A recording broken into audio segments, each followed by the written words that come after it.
Good evening, everybody. Hope you are having a wonderful start of your week.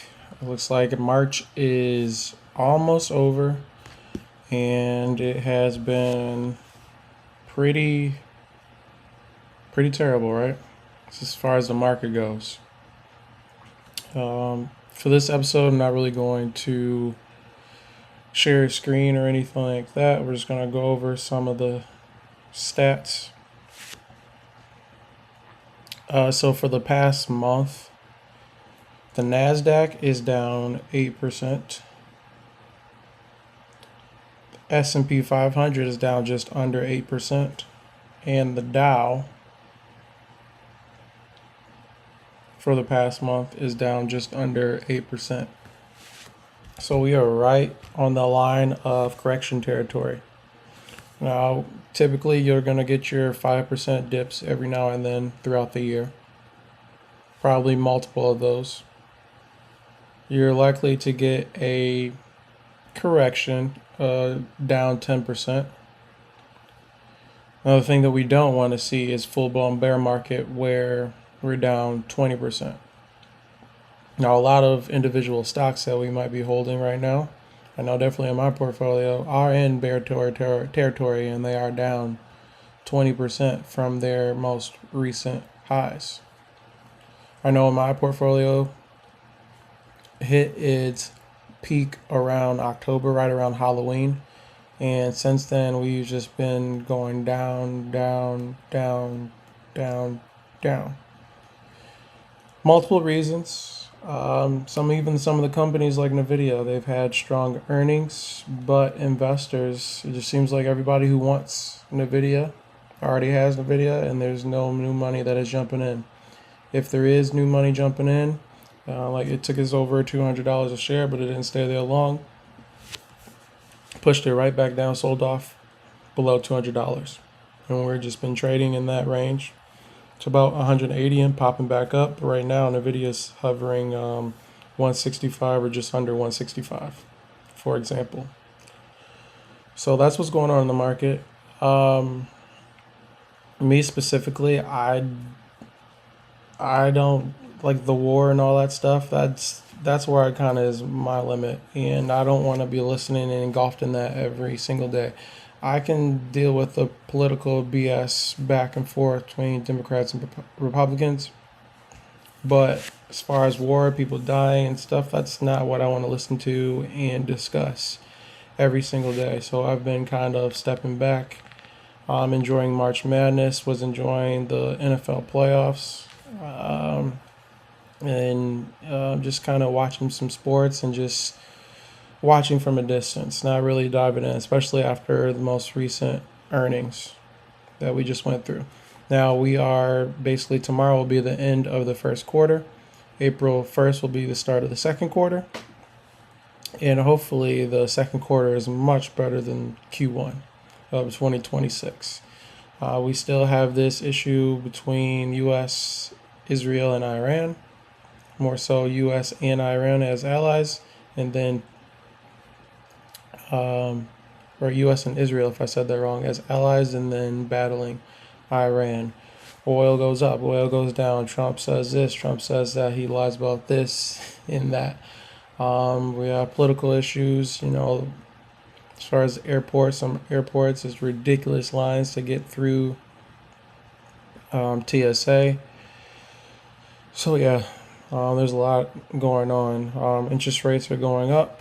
It doesn't look like the Fed is really focused on raising rates, nor are they really even ever really considering right now lowering rates. So yeah, there's a lot going on top of many other things that I haven't failed to mention. So with that being said, all of this uncertainty, also along the way, I've been getting my ass kicked in options. Some of my options that are less than 1 year, a lot of those are expiring either worthless if I held on to them, or taking significant losses. So it's been a rough start as far as options for 2026 for me. Still holding Nvidia strong. I have some Robinhood, some Uber long. I wanted to get into Netflix before that pop after they stated that they were going to pull out of the bidding war for Warner Brothers against Paramount. If we look at Netflix right now, it's still on my watch list. Right now, we're sitting around $93 a share. That bottom was at 76 bucks, so it's still holding at $90 per share, pretty strong. They just recently raised prices for the subscription, so that's good. And Netflix, for the most part, is not going to be caught in the middle of this war. At least I don't believe. With the way the business is and streaming, it really is not impacting anything. So I like DraftKings, I love Netflix long term. DraftKings has been getting their ass whooped. We've lost some money for long shares on that play, but I'm holding that long. I still think it's going to be a turnaround, especially if we see the prediction markets take control, the states take control, and they just shut down these sports contracts altogether. So time will tell that what goes on with that. If that's the case, that should be bullish for DraftKings as far as their traditional sports book, but as far as their investments and everything in the prediction markets, it could be a drag on that because CEO was stating he sees it as a definite opportunity for the company. Robinhood, I mentioned, they've been getting their butt kicked. Shares keep going down, down, down, down, down. They're still up over a year, up 65% for the year, but year to date they're down 43%. So we're hovering around $65 per share there. They did mention some buybacks, $1.5 billion, I believe, in buybacks for the stocks. So that can be something to kind of provide a bottom, but we'll see. Meta's getting its ass kicked. Down, this talking about bear territory. They're almost in bear territory. They're down just under 19% year to date. Gold looks like it's bouncing back from those lows, but hovering around or specifically GLD, hovering around $417 per share. So everything that was on my list for 2026, some of them started off nice, like gold. I think Uber had a nice move at one point, but everything's getting kicked out. If anything runs up, people are just selling it like crazy. They're probably jumping on the ride short term, and then they're selling it once there is any other bad news, geopolitical news. So with that, all that being said, it's time for me to diversify, and I haven't really sold anything. It's definitely in my 2026 portfolio. I was adding on. I haven't sold anything. And I am going to jump back into real estate.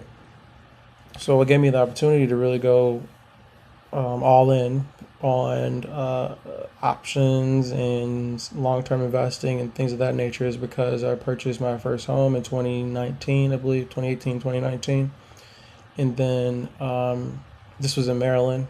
I bought a townhouse, lived in there, worked my job at the casino when I lived in Maryland, and was aggressively putting money towards the principal and adding on to my monthly mortgage payments. I did the bi-monthly payments. Sorry, it's been a while.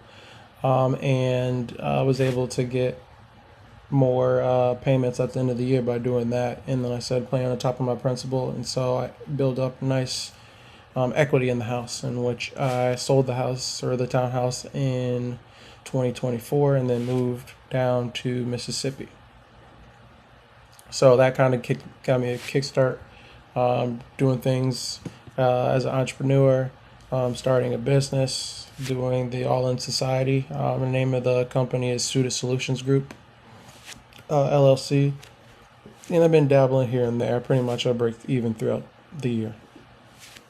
Really try to help others get into investing, but didn't kick off like I really wanted it to. Still helped some people and shared my experience, and that was the whole point of it.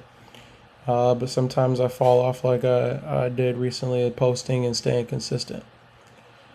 And so sitting here thinking, well, what can I do? Not necessarily to 100% pivot, but do something else to diversify. And I want to get back into real estate.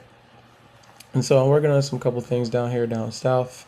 It's becoming a little bit difficult, and kind of the reason why I made career moves back in the early 2020s, because I was a poker dealer, and a lot of my majority of my income, if not all of my income, was from tips from dealing as a poker dealer. And I became a dual rate, which means you become a supervisor and a dealer. And from there, I moved from the dual rate to full-time supervisor, and then full-time supervisor to assistant shift manager, and assistant shift manager to shift manager, where I basically topped off from there.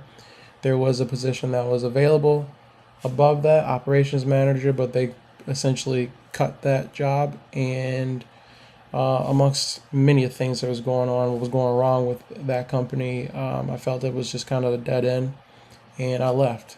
Much like a lot of the folks that were in management that were in when I started that, opened that property, everybody's gone. I think a lot of people have actually gone and moved out of the business like I have, completely. So, but the good thing is it did give me the opportunity to have some consistent income coming in, rather than getting money and tips, essentially not being able to report what I was making, which makes it a lot more difficult to get a loan and things of that nature in order to jump into real estate. You can still find folks that'll allow you to get a mortgage or a loan, um, or however or if you're an individual contractor, whatever the case may be. But sometimes it's a little bit more difficult, and maybe it costs you a little bit more if you went to more traditional route and you had your W-2s and your tax statements to show that you had consistent income coming in.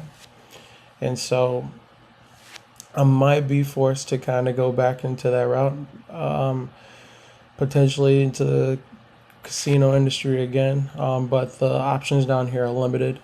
Tunica has a lot of casinos down there, but coming from where I worked at, going to Tunica is kind of not really something I desire to do. There is another casino that is around, that's close by here, that has potential, but we'll see what happens with that. So make some moves. By no means am I completely out of the stock market. I'm still continue to follow the stock market, but maybe I might be more so rather than individual stocks right now. When we get the pullback from the S&P 500, I'm probably more inclined to start adding aggressively to the S&P 500 and the market as a whole, rather than really beefing up and jumping on individual stocks. As far as options, especially this year, my tax bracket was higher. Last year, I didn't really pay too much in taxes at all. This year, I moved up in the tax bracket based on the majority was options, capital gains. But because a lot of those gains were short term, I got taxed a lot more aggressively. And so, options going forward, I'll probably be looking for leaps strictly, and looking for those contracts that are at least a year out from where I am now, so I can hold it throughout and take advantage of not paying those significant taxes as I did last year. So it's definitely not out of the stock market, so stay tuned with that. But I'm probably more so inclined right now to jump back in the S&P 500. Now, when things do eventually turn back around and we see some stability in the market, more than just Trump's followers are listening to every word he says, and when he lies and says he's doing this and doing that, and we know damn well that's not the truth, the market shoots up for those short-term gains. That's not really what I'm looking for. I want some substantial, sustained movement in the overall market, and things are becoming to settle out and not as volatile as they have been now. So I think right now the safest route for anybody, unless you find companies that are significantly on sale and you're holding them for 5 years plus, like after Trump is out of office, plus some, because who knows who's going to be in office after that.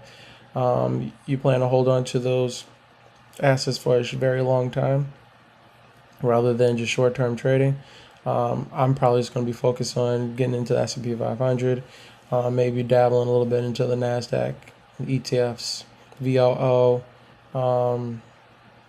QQQ, things of that nature, VTI for the total stock market, buy some more gold, and doing investing that way, slowly but surely, kind of like dollar cost averaging, opposed to individual stocks. So maybe more so going forward, I might be posting a little bit more about my real estate journey, especially for folks who might be self-employed and maybe can't find those traditional lenders. Share my experience, and what I'm looking to do is find some properties that need some renovation, and so that means finding contractors, probably finding a nice CPA, a nice real estate attorney, and building an entire team to have me do this and do this right. My first home was a townhome, so essentially like single family. This time around, I'm looking for multifamily homes. My ultimate goal is to move out, or not move out that way, but have some property in the Nashville area, because you see the Tennessee Titans. I am a season ticket holder, not for this upcoming season, but the new Nissan Stadium when they move in there, and for the 2027 season and beyond.